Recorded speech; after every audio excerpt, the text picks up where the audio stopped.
السلام علیکم ورحمۃ اللہ وبرکاتہ۔ بسم اللہ الرحمن الرحیم۔ آج جس ٹاپک پہ میں آپ حضرات کے سامنے بات کروں گا وہ ہے غزوہ بدر۔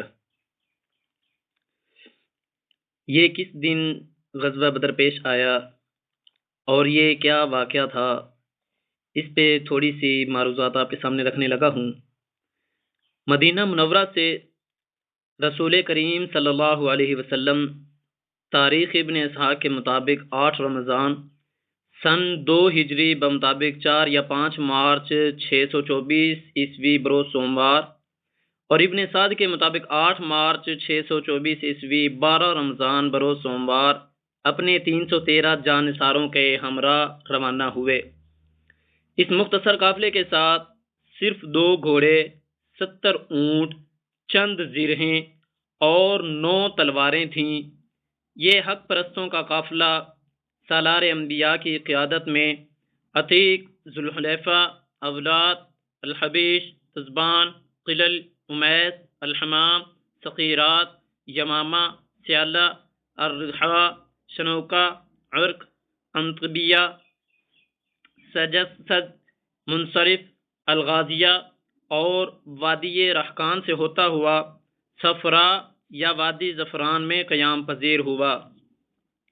چند جانثاران پیغمبر کا اظہار عشق بھی آپ کے سامنے پیش کیے جاتا ہوں۔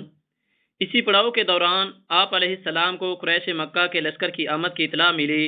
آپ اپنے جانثاروں کے ساتھ کسی قتل و قتال کی غرض سے آئے نہیں تھے، چنانچہ اس نئی صورتحال پہ آپ نے اپنے صحاب سے مشورہ طلب کیا۔ شاگردان رسالت کی ترجمانی کرتے ہوئے صدیق اکبر و فاروق اعظم نے نقد جان کا نذرانہ پیش کرنے کا ارادہ ظاہر فرمایا۔ حضرت مقداد نے کہا، یا رسول اللہ صلی اللہ علیہ وسلم، آپ جو فرمائیں گے ہم وہی کریں گے، ہم آپ کے ساتھ ہیں، خدا کی قسم ہم وہ نہیں کہیں گے جو بنی اسرائیل نے موسیٰ علیہ السلام سے کہا تھا۔ انہوں نے کیا کہا تھا؟ اذهب انت وربك فقاتلا انا هاهنا قاعدون، انا هاهنا قاعدون۔ اس خدا کی قسم جس نے حق کے ساتھ آپ کو مبعوث فرمایا ہے، اگر آپ برق الغمات تک بھی چلے جائیں تو ہم آپ کا ساتھ دیں گے۔ حضرت سعد نے جو جملے کہے وہ بھی آب زر سے لکھنے کے قابل ہیں۔ حضرت سعد نے فرمایا، میں تمام انصار کی طرف سے عرض کر رہا ہوں، آپ جہاں چاہیں روانہ ہوں، جس سے چاہیں تعلق رکھیں اور جس سے چاہیں توڑ دیں، ہمارے مال و دولت میں سے جتنا چاہیں لے لیں، جتنا چاہیں ہمیں واپس عطا کر دیں۔ قربان جاؤں میں ان مریدین پہ جنہوں نے تن من دن آپ علیہ السلام پہ قربان کر دیا۔ اور ساتھ میں فرمایا، اور جو کچھ آپ لیں گے وہ ہمیں زیادہ محبوب ہوگا اس سے جو آپ ہمیں واپس کریں گے۔ آپ علیہ السلام کوئی حکم دیں تو ہماری رائے آپ کے تابع فرمان ہوگی۔ خدا کی قسم اگر آپ سمندر میں بھی داخل ہو جائیں تو ہم آپ کے ساتھ داخل ہو جائیں گے اور ہم میں سے ایک بھی پیچھے نہیں ہٹے گا۔ ہمیں یہ پسند ہے کہ کل آپ ہمیں لشکر دشمنوں سے مقابلہ کریں، کل آپ ہمیں لے کر دشمنوں سے مقابلہ کریں۔ ہم جنگ میں استوار اور مقابلے میں سچے ہیں۔ امید ہے خدا آپ کو ہماری طرف سے ایسے کارنامے دکھائے جن سے آپ کی آنکھیں ٹھنڈی ہوں۔ جب آپ نے یہ گفتگو سنی تو روح مبارک خوشی سے دمکنے لگا۔ پھر آپ علیہ السلام نے ارشاد فرمایا، چلو خوش ہو جاؤ، اللہ نے میرے ساتھ دونوں گروہوں میں سے ایک کا وعدہ کیا ہے، گویا اس وقت قریش کے بچھڑنے کا مقامات دیکھ رہا ہوں۔ یہاں سے آپ روانہ ہوئے تو ان گھاٹیوں سے گزرے جنہیں المسافر کہا جاتا ہے، پھر ادبا نامی بستی میں قیام فرمایا، بعد ازاں حنانہ نامی ٹیلے کو جو بڑے بڑے پہاڑ کی مانند ہے دائیں جانب چھوڑا اور بدر کے قریب نزول فرمایا۔ آپ نے اپنے شاگردوں کو عقل کی شفافیت، ضمیر کی حساسیت اور روح کی طمانینت سے نوازا تھا۔ انہیں حق کے اظہار اور جھوٹ، تقیہ، فریب سے نفرت کی تعلیم دی تھی۔ ان کے عقلی بالیدگی اور شعوری تربیت کے لیے انہیں مشورے کا عادی بنایا تھا۔ شریعت کے وسیع دائرے میں رائے کی آزادی اور اختلافی گنجائش موجود تھی۔ آپ کے ساتھ میں جو لوگ دنیاوی امور سے واقف اور علوم و فنون کے ماہرین تھے، آپ ان کے علم و مہارت کو دین کی خدمت کے لیے استعمال کیا کرتے اور اس کی تعلیم دیتے تھے۔ ان کی صلاحیتوں کی قدر کرتے اور ان کے استعمال کا موقع فراہم کرتے تھے۔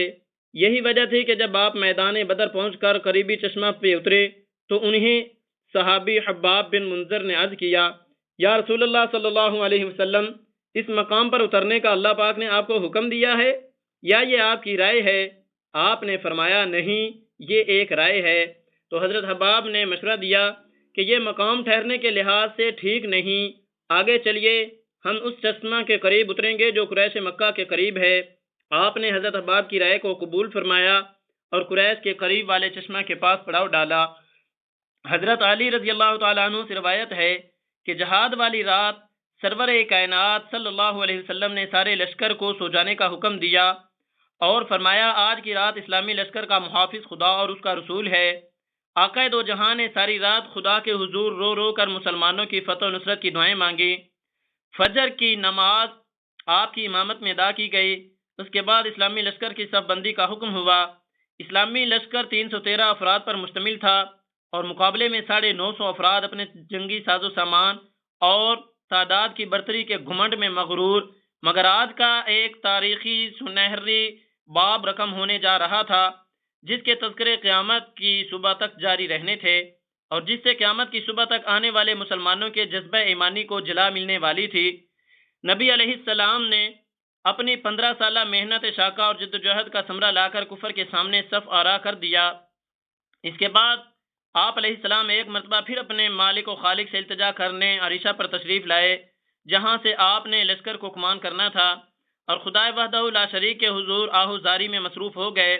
کافی دیر گزرنے کے بعد جب حضرت ابو بکر صدیق رضی اللہ تعالی عنہ آپ کو دیکھنے عریشہ پر تشریف لائے تو یہاں ایک عجیب منظر دیکھا۔ آپ علیہ السلام اپنے متوالیوں کے لیے فتح و نصرت اور کامیابی مانگ رہے تھے اور آپ کی داڑھی مبارک آنسوؤں سے تر ہو چکی تھی۔ حضرت ابو بکر صدیق نے آگے بڑھ کے آپ علیہ السلام کی دعا سنی، کوشش کی تو آپ یہ دعا فرما رہے تھے۔ جب دعا سننے کی کوشش کی تو اس وقت آپ علیہ السلام یہ دعا فرما رہے تھے، اللہم ان تہلک ھذا العصابہ من اہل الاسلام لا تعبدوا فی الارض۔ آپ دعا مانگ رہے تھے کہ اے اللہ، اس دنیا کفر و شرک میں تیرا نام لینے والا کوئی نہیں سوائے ان حق و صداقت کے علم برداروں کے۔ یہ ان کا نام لیا جو 313 ساتھ میں تھے۔ یہ تیری نیابت اور تیری خلافت کے امین ہیں۔ اگر آج یہ ہلاک کر دیے گئے تو تیرا نام لینے والا دنیا میں کوئی نہیں رہے گا۔ حضرت ابو بکر نے یہ منظر دیکھا، آپ کی آنکھوں میں آنسو آ گئے۔ حضور علیہ السلام کے کندھوں سے گری ہوئی کملی آپ کے دوش پر رکھی اور آپ کے ساتھ چمٹ گئے، اور حضرت صدیق کو یقین ہو گیا تھا کہ خدا اپنے محبوب کی دعا رد نہیں فرمائیں گے۔ آپ علیہ السلام واپس لشکر کے سامنے تشریف لائے۔ عام لڑائی سے پہلے عتبہ بن ربیعہ، اس کا بھائی شیبہ بن ربیعہ اور بیٹا ولید بن عتبہ میدان جنگ کے وسط میں آئے اور دعوت مبارزہ دینے لگے۔ آپ نے حضرت عبیدہ بن حارث، حضرت حمزہ اور حضرت علی رضی اللہ عنہم کو مقابلے کا حکم دیا۔ حضرت عبیدہ نے عتبہ کو للکارا، حضرت حمزہ نے شیبہ کو دعوت مبارزت دی۔ حضرت علی ولید بن عتبہ کی جانب بڑھے۔ حضرت حمزہ اور حضرت علی دیکھتے ہی دیکھتے شیبہ اور ولید کا کام تمام کر دیا۔ حضرت عبیدہ زخمی ہوئے تو حضرت حمزہ اور حضرت علی نے ان کی مدد کی۔ اس کے بعد دو بدو جنگ ہونے لگی۔ اس میں اللہ تعالی نے فرشتوں کو مسلمانوں کی مدد کے لیے نازل فرمایا۔ یہاں سے مجھے یہ بات یاد آ گئی کہ جب دین اسلام اور اللہ اور اس کے رسول کی خاطر ہم اپنے آپ کو پیش کریں گے تو میرے دوستو یقیناً فرشتے آج بھی اتر آئیں گے، اور یہ جنگ مسلمانوں کے لیے فتح مبین اور مشرکین کے لیے ذلت آمیز شکست بن گئی تھی، اور آج بھی ہماری مدد اللہ کر سکتے ہیں اگر ہم اللہ کو اپنا بنائیں، اللہ کو منائیں۔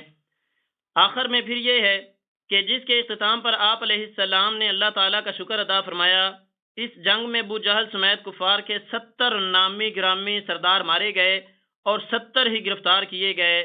صحابہ کرام میں مہاجرین میں سے 6 اور انصار میں سے 8 صحابی یعنی کل 14 صحابی شہید ہوئے۔